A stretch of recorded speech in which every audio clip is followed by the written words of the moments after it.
Okay तो हमारे सामने आज एक क्वेश्चन दिया हुआ है। ये क्वेश्चन मैं आपको दिखाता हूं। ये क्वेश्चन दिया है इन द गिवन कोड। आपको एक कोड दिया है in the given code of insertion sort. Insertion sort का एक कोड दिया है आपको।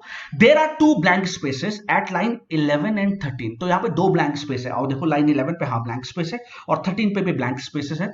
You need to select the correct answer from the given options. आपको कुछ ऑप्शंस दिए हैं, ए ऑप्शन दिया है, बी ऑप्शन दिया है, सी ऑप्शन दिया है और डी ऑप्शन दिया है। इन ऑप्शन में से आपको करेक्ट ऑप्शन दिखाना है so that are array x. तो आपका ये जो एरे एक्स है, ठीक है, ये जो आपका एरे एक्स है ये गेट सॉर्टेड, ये सॉर्टेड हो जाए। ठीक है, तो हम कोशिश करेंगे कि हम वही सेलेक्ट ऑप्शन करें जिसमें हमारा एरे सॉर्टेड हो जाए। तो शैल आई स्टार्ट?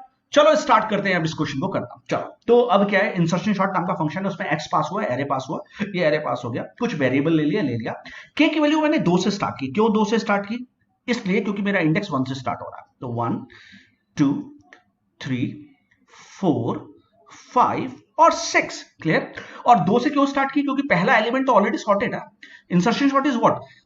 इस प्लेइंग कार्ड्स। जब आप ताश खेलते हैं तो उसमें क्या है, जो सबसे पहला एलिमेंट आता है, आपने पत्ते उठाए, सबसे पहला एलिमेंट आपके पास 10 आया, तो अभी वो 10 सॉर्टेड है, आपको पता नहीं कि उसके बाद क्या आएगा। तो उसके बाद कुछ आएगा तब तो आप सॉर्टेड कर सकते हो, लेकिन 10 आया तो वो सॉर्टेड है। तो सबसे पहला 11 आया तो वो सॉर्टेड है, इसलिए जो हमारी सॉर्टिंग है वो 2 से स्टार्ट होगी, सेकंड से स्टार्ट होगी। ठीक है, और अगर आप 0 से स्टार्ट करें तो 1 से स्टार्ट होगी, कोई बात नहीं। 6 तक जाएगा, लेंथ कितनी है? 6 तक। क्लियर? तो सबसे पहले क्या करेंगे, हम टी में डालेंगे एक्स। एक्स के की वैल्यू कितनी? 2। तो टी में कितना आ गया? एक्स 2 में कितना? 8। तो टी में आ गया 8। क्लियर? पी में डाला के माइनस 1, के की वैल्यू 2 है तो पी में आ गया 2 माइनस 1 दैट इज 1। अब इधर आओ, क्या टी में 8 है। 8 हमारा x1 से छोटा है। 8 हमारा x1 से हाँ छोटा है। 8 इज x1 में 11 से छोटा है, तो ये कंडीशन हो गई ट्रू। तो ये कंडीशन ट्रू। एंड p 0 से बड़ा है। p हाँ p 0 से बड़ा है, ये भी कंडीशन ट्रू हो गई। तो xp plus 1, x1 plus 1 2, x2 में डालो x1। तो x2 में जब हम x1 डालेंगे तो यहां तो आ गया 11, ये आ गया 11 आपका। क्लियर? अब क्या करेंगे, नेक्स्ट लाइन पे आएंगे। अब नेक्स्ट लाइन तो ब्लैक है, क्या करें अब इस नेक्स्ट लाइन पे? तो आओ ऑप्शंस को देखो। ऑप्शन में पहला ऑप्शन क्या दिया है? p equal to p minus 1, p equal to p minus 1, p equal to p minus 1। यहाँ पे p प्लस 1 दिया था और यहाँ पे p प्लस 1। क्या ऑप्शन आना चाहिए? चलो एक मैं पुट करके देख ले रहा हूं। मैं लिख ले रहा हूं p equal to p minus 1। Clear? तो अब चलते हैं। तो p को p माइनस 1 किया तो 1 की वैल्यू कितनी हो गई? 0 हो गई। ऊपर बढ़े, क्या t x p से छोटा है? t में कितना है? 8। टी में कितना है? 8। और x0 में, x0 तो हमारे पास कोई इंडेक्स ही नहीं है, तो अब हम यहां पे छोटा भी हो सकता है, बड़ा भी हो सकता है, कोई गार्बेज वैल्यू, इसके बारे में तो कुछ नहीं कह सकते। लेकिन जैसे ही यहां पे बढ़े, क्या p 0 से बड़ा है? ना, p 0 से बड़ा नहीं, क्योंकि p 0 है। ये कंडीशन क्या हो गई? फॉल्स हो गई। तो बिल्कुल ठीक है, बिल्कुल सही। अब हमें बाहर भी आ जाना चाहिए था, तो हम बाहर आ गए। तो अब हम जैसे ही बाहर आए, तो हम जब बाहर आए तो कहां पे आए? हम यहां से बाहर आने के बाद इस लाइन पे आए, यहां इस लाइन पे है, और इस लाइन पे कह रहा है कुछ आना चाहिए। इस लाइन पे क्या आना चाहिए? मुझे इस लाइन पे ये आना चाहिए कि इस जगह पे मेरा क्या आ जाना चाहिए? 8 आ जाना चाहिए। अब मैंने क्या 8 आ जाना चाहिए? ऑप्शंस चेक करो। अब ये वाला ऑप्शंस तो चेक हो गया, p equal to p minus 1 वाला ऑप्शन सही है, तो p equal to p plus 1 वाला ये गलत हो गया। p equal to p plus 1 वाला ये ऑप्शन गलत हो गया। तो अभी दो ऑप्शन में कंप्लीट करना है। चलो पहले इसको सिलेक्ट कर लेते हैं, x p प्लस 1। तो x p प्लस 1 में क्या डाल दो? xp प्लस 1 में t डाल दो। तो p की वैल्यू कितनी है? 0। 0 प्लस 1 कितना? 1। x1 में t डाल दो। तो x1 में जब हम t डालेंगे, तो यहाँ पे t में कितना? 8। तो यहाँ पे हाँ बिल्कुल ठीक है। तो मेरे हिसाब से ये ऑप्शन बिल्कुल ठीक है। चलो एक बार और इटरेशन करा के देख लेते हैं, तो बिल्कुल समझ में आ जाएगा। ठीक है, चलो फिर ऊपर करें। अब k की वैल्यू कितनी हो गई? अब k की वैल्यू हो गई 3। ठीक है, t में डाला x3 में कितना है? x3 में 6। तो ये भैया हो गया 6 हो गया। क्लियर? टी में हो गया 6। चलो अब पी में डाला 3 माइनस 1, तो पी में आ गया 2। तो पी में आ गया 2। ठीक है, ये मैं सब मिटा दे रहा हूं। ठीक है, क्या टी हमारा x2 से छोटा है? x2 में कितना है? 11। हाँ छोटा है। और क्या p 0 से बड़ा? हाँ बड़ा है। तो क्या करो? xp plus 1, x2 plus 1, x3 में डाल दो x2। तो यहां पे x3 में x2 डाल देंगे तो यहां पे 11 आ गया। ठीक है, बढ़िया हो गया। p equal to p minus 1 हो गया, तो p equal to p minus 1, तो p की वैल्यू हो गई 1। तो p की वैल्यू हो गई 1। फिर ऊपर क्या t इज अगेन 6। क्या x1 से छोटा है? p की वैल्यू 1 होगी। x1 से छोटा, x1 में 8 हाँ छोटा है, 6 जो 8 से छोटा है। और p जो है 0 से बड़ा, हाँ 0 से बड़ा है, दैट इज p की वैल्यू 1 हाँ बड़ा है। p जो है 1 0 से बड़ा है। तो फिर क्या करो? xp plus 1, x1 plus 1 that is x2 में x1 डालो। तो जब हम x2 में x1 डालेंगे तो यहाँ पे आ गया 8। क्लियर है? और p में डाला p माइनस 1, और p की वैल्यू क्या हो गई? 0। जैसे ही p की वैल्यू 0 हुई और ऊपर आया तो ये कंडीशन हो गई फॉल्स, और वो लूप से बाहर आ गया। xp plus 1, x0 plus 1, x0 plus 1 कितना है? x1 में क्या डाल लो? t। तो x1 में जब हम t डालेंगे तो यहाँ पे कितना आ गया? 6। तो 6 8 11 बिल्कुल ठीक चल रहा है। तो मेरे हिसाब से 100% ए ऑप्शन सही है। तो दिस वाज ऑल अबाउट, आपको ऐसे ही ट्रेड करके देख लेना है कि किस तरीके से काम हो रहा है। चले आगे नेक्स्ट क्वेश्चन पे चलते हैं। आओ अब देखते हैं, हमारे पास ये क्वेश्चन है, given an array of n minus one integer. तो एक एरे दिया, उसमें n माइनस वन इंटीजर है, मतलब अगर हम n की वैल्यू 5 ले ले तो 4 इंटीजर है, and these integer are in range from 1 to n। लेकिन ये जो इंटीजर है उसमें 1 टू n की रेंज लगी हुई है।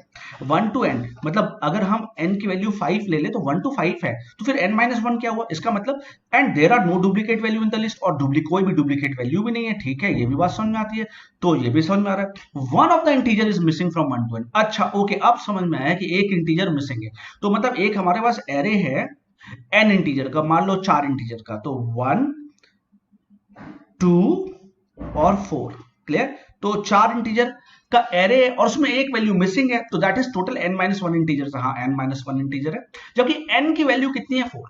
n की, यहां समझ रहे हो आप, n की वैल्यू 4 है लेकिन n माइनस वन इंटीजर है, तो n माइनस वन इंटीजर है मतलब 3 इंटीजर है, क्लियर। और एक वैल्यू मिसिंग भी, हाँ ठीक है, 3 मिसिंग है, बिल्कुल ठीक है, तो ये बिल्कुल समझ में आ रहा है, ठीक है। और एक कोई भी डुप्लीकेट नहीं है, डुप्लीकेट भी नहीं है। अब check mix function, check mix find the missing integer. तो चेक मिक्स नाम का, चेक मिक्स नाम का एक फंक्शन है, हाँ है, जो मिसिंग इंटीजर को फाइंड कर रहा है। Code compile successfully, code successfully compile कर रहा है, इसका क्या मतलब है, इसका ये मतलब है इसमें कोई भी सिंटेक्स एरर नहीं है, इसमें कोई भी सिंटेक्स एरर नहीं है, इसमें कोई भी अब सिंटेक्स एरर नहीं है। अगर कोई भी सिंटेक्स एरर नहीं है तो इसका मतलब क्या है, इसमें लॉजिकल एरर है, but fails to get the desired result from some test cases due to logical error. ठीक है, बिल्कुल साफ साफ दिया हुआ है। Your task is to identify those lines in the given code. आपको वो लाइनों को बताना जहां पे गलती है, क्लियर। तो बस हो गया, चलो बस चलते हैं, स्टार्ट करते हैं। तो आपको एक एरे दिया है, एरे आपने लिख लिया, ठीक है। अब ये मैं एरे लिख ले रहा हूं, चलो ये एरे मैं लिख ले रहा हूं, दैट इज ए लिख ले रहा हूं, और इसमें वैल्यूज है 1 है, 2 है और 4 है, एक value missing, n minus one values है, ठीक है। आई की वैल्यू 0, जे की वैल्यू 0, फाउंड की वैल्यू 0, ठीक है। आई इज इक्वल टू 1 से लेस देन n। अब i इज इक्वल टू 1 से लेस देन n का क्या मतलब है, ये 1 से चल रहा है और n तक चल रहा है, लेकिन लेस देन n चल रहा है। इसका मतलब यहां मुझे एक चीज समझ में आनी चाहिए कि अगर वो हर एक नंबर को चेक कर रहा है कि कौन सा नंबर मिसिंग है, और नंबर कहां से शुरू हो रहा है, देखो यहां पे दिया फ्रॉम 1 टू n, नंबर कहां से है, फ्रॉम 1 टू n है, तो 1 से n है, तो यहां पे लेस देन ना होके लेस देन इक्वल टू होना चाहिए। तो एक गलती तो मेरे को यहां पे समझ में आती है, मैं इसको टिक कर ले रहा हूं कि यहां पे लेस देन, समझ में आ रहा है आपको, क्योंकि आपको नंबर कौन से फाइंड करने, 1 से लेकर n तक।